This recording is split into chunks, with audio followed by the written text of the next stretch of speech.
Existe um tipo de influência que não ilumina, não orienta e não salva. Apenas aprofunda aquilo que já está quebrado, dá forma ao caos e oferece linguagem para a própria queda. E é exatamente nesse território que a relação entre William Burroughs e Kurt Cobain se constrói, não como admiração simples ou inspiração artística, mas como um encontro entre duas consciências que, em níveis diferentes, já operavam fora de qualquer estabilidade, onde um transformou sua ruína em sistema e o outro tentou usar esse sistema como justificativa para continuar existindo, mesmo quando já não havia sustentação real para isso.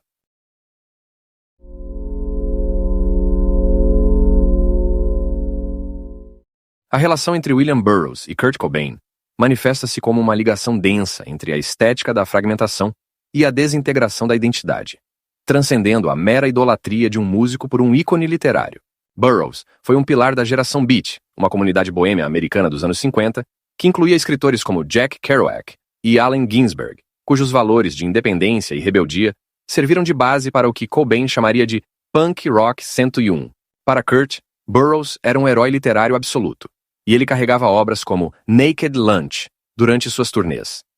Este livro, o mais famoso de Burroughs, é um romance não linear que explora o vício em drogas e conspirações globais através de cenas delirantes e apocalípticas. Mas essa admiração já nasce contaminada pela própria natureza de Burroughs, um homem que não pode ser separado de suas contradições mais violentas. Alguém que construiu sua obra em cima da experiência direta com o vício,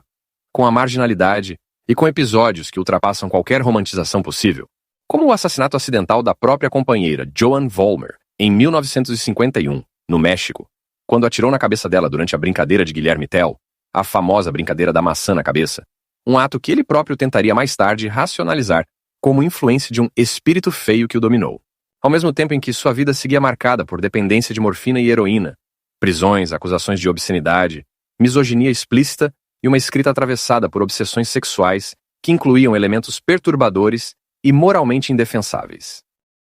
A filosofia de Burroughs moldou a percepção da realidade de Kurt, especialmente através da técnica do cut-up. Este método, redescoberto pelo artista Brion Gysin e popularizado por Burroughs, consiste em cortar fragmentos de textos existentes e reorganizá-los aleatoriamente para extrair novos significados e mensagens ocultas. Cobain utilizou essa técnica como seu modus operandi lírico, pescando frases de seus cadernos para criar colagens de poesia que muitas vezes não possuíam sentido linear, mas geravam energia e emoção profundas. Para Kurt, essas colagens visuais e sonoras, como o vídeo de Heart-Shaped Box, não eram apenas arte, mas uma forma de sociologia surrealista, usada para criticar a cultura de massa e os sistemas de controle, uma ideia que se conecta diretamente à visão mais ampla de Burroughs, sobre linguagem como instrumento de dominação, onde cortar e reorganizar textos não era apenas estética, mas uma tentativa de romper estruturas invisíveis que moldam o comportamento humano.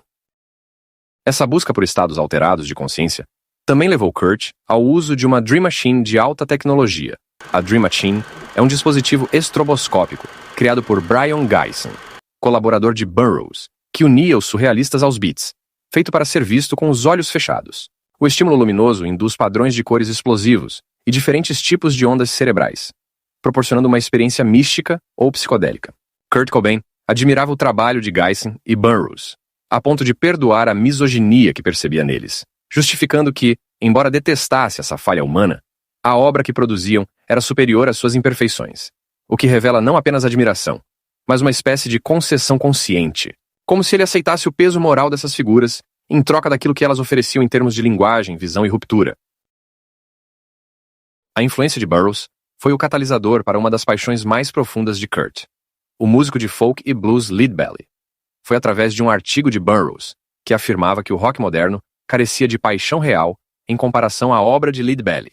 que Cobain descobriu o artista que se tornaria sagrado para ele. Lead Belly, um músico negro das décadas de 30 e 40 que cumpriu pena por assassinato, representava para Kurt a essência da sinceridade artística e da redenção através da música. Alguém que não precisava de construção estética para transmitir verdade, algo que Kurt buscava desesperadamente em meio à própria fragmentação.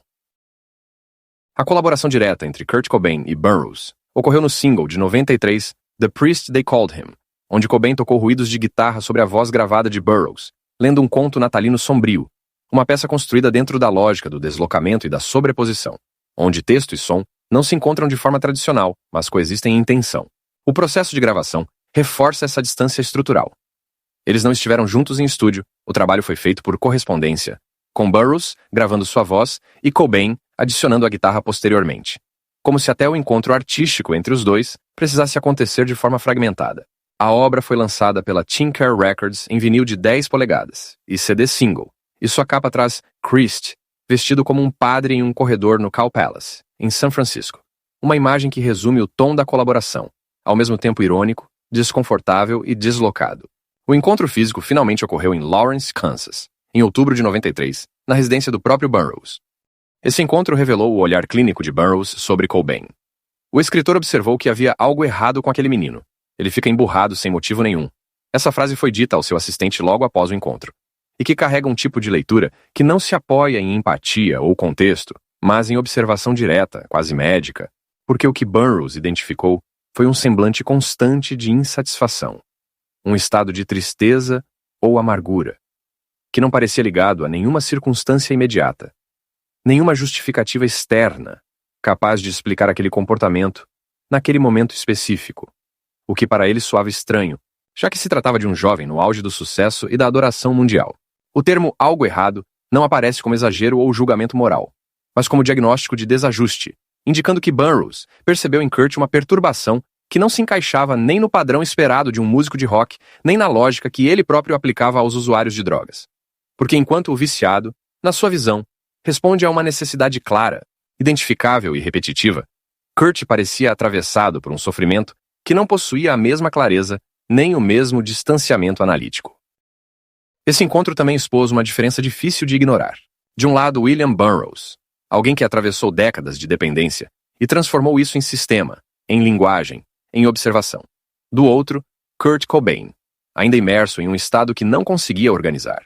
carregando uma fragilidade que se manifestava não apenas no comportamento, mas na própria presença, algo próximo de uma sensação de derrota antecipada, uma espécie de esgotamento que o próprio Kurt já havia registrado em seus diários, ao escrever que se odiava e queria morrer,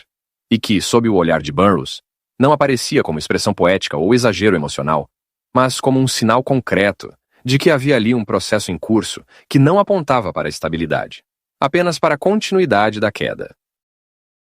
Burroughs aplicava ao vício e à vida o que chamava de álgebra da necessidade, uma teoria que descreve a dependência como um sistema fechado, impessoal e matemático, onde o indivíduo deixa de ser sujeito e passa a ser função de uma necessidade absoluta, um estado de posse total em que não existe escolha, apenas repetição. Dentro dessa lógica, valores morais deixam de operar, porque o viciado não age mais a partir de vontade, mas de compulsão, mentindo, roubando ou traindo se necessário, não por caráter, mas por estrutura, como um organismo contaminado por um vírus que reorganiza seu comportamento. Burroughs descreve o viciado como uma mercadoria perfeita, não porque oferece prazer, mas porque cria dependência, invertendo a lógica do consumo. Não é o consumidor que compra o produto, é o produto que passa a possuir o consumidor, inserindo-o em um sistema de monopólio onde nunca se dá o suficiente, nunca se satisfaz completamente, e sempre se extrai tudo de volta. Essa lógica, para ele, não se limita às drogas, mas se estende a todas as formas de controle social, tornando o vício apenas um exemplo mais visível de um mecanismo maior. Kurt, no entanto, tentava racionalizar seu próprio vício e depressão através da longevidade de Burroughs, citando o escritor como prova de que era possível funcionar como um viciado por décadas, ignorando que o que sustentava Burroughs não era estabilidade, mas uma relação fria e analítica com a própria dependência. Cobain sofria de dores gástricas crônicas, que o levavam a pensar em suicídio, e desejava nomear seu sofrimento como a doença Cobain, buscando na prosa fragmentada de Burroughs uma gramática para sua dor, como se organizar a linguagem fosse o primeiro passo para organizar o próprio colapso. Essa relação era uma busca trágica por validação. Enquanto Kurt via em Burroughs um caminho possível para a sobrevivência, alguém que atravessou o vício, a violência e a degradação e ainda assim continuou produzindo, o velho escritor via apenas um jovem cujo sofrimento não possuía a mesma frieza analítica, alguém ainda preso à confusão emocional, que ele próprio havia transformado, há décadas, em sistema. No fim, o que resta não é uma ponte entre gerações nem um diálogo entre artista e influência, mas um desencontro brutal entre alguém que conseguiu transformar a própria destruição em método e alguém que ainda estava sendo consumido por ela, sem conseguir nomear o próprio limite. Porque enquanto William Burroughs observava o vício como um mecanismo que podia ser descrito, calculado e até explorado, Kurt Cobain ainda estava preso dentro dele, tentando encontrar sentido onde só havia repetição, tentando transformar dor em linguagem, sem perceber que a linguagem que ele escolheu já vinha contaminada desde a origem. E talvez seja exatamente isso que torna essa relação tão complexa, porque ela não aponta para saída alguma, apenas expõe, com uma frieza difícil de aceitar, que entender a própria destruição não impede ninguém de ser destruído por ela.